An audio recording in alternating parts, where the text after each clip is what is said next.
భయం? తప్పు లేనటువంటి వాడికి ఎందుకు భయం? లిక్కర్ కుంభకోణంలో నువ్వు తప్పు చేశావు కాబట్టి దాని చంద్రబాబు నాయుడు గారి చేతిలో పని లేదు. ఢిల్లీ ముఖ్యమంత్రి గారిని అరెస్ట్ చేశారు, కేసీఆర్ గారు కుమార్తెను కూడా అరెస్ట్ చేశారు. చట్టానికి ఎవరు అతీతులు కాదు. మీ చేతిలో ఉందని చెప్పి ఇష్టం వచ్చినట్టు చేసేసి దాన్ని చంద్రబాబు నాయుడు గారు రుద్దటానికి కాదండి. ఢిల్లీ మద్యం కుంభకోణంలో ఆంధ్రప్రదేశ్ ప్రజాప్రతినిధుల యొక్క పేరు ఉందని చెప్పి మీడియా కూడే కోసింది. అలాంటి పరిస్థితుల్లో కూడా చంద్రబాబు నాయుడు గారికి ఏం సంబంధం? మద్యం ఎప్పుడు జరిగింది?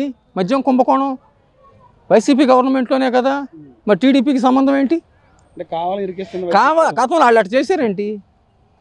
వాళ్ళు అట్లా చేశారు కాబట్టి అందుకని అంటున్నారు. అట్లా చేయాల్సినంత అవసరం లేదు. అదే వాస్తవం. చంద్రబాబు నాయుడు గారు కానీ కక్ష సాధింపుకు పాల్పడతాం అయితే ఇవాళ జైలు ఖాళీ ఉండవు. అలాంటి వ్యక్తి కాదు. చట్టానికి ఎవరో ఒక్కొక్క ఆర్థిక సంవత్సరం బడ్జెట్ ఒక్కొక్క మంత్రి గారు గతంలో ఇష్టం వచ్చినట్టు కుంభకోణాలు చేస్తే ప్రజలకు ఏం సంక్షేమ కార్యక్రమాలు అందుతాయి మీరు చెప్పండి.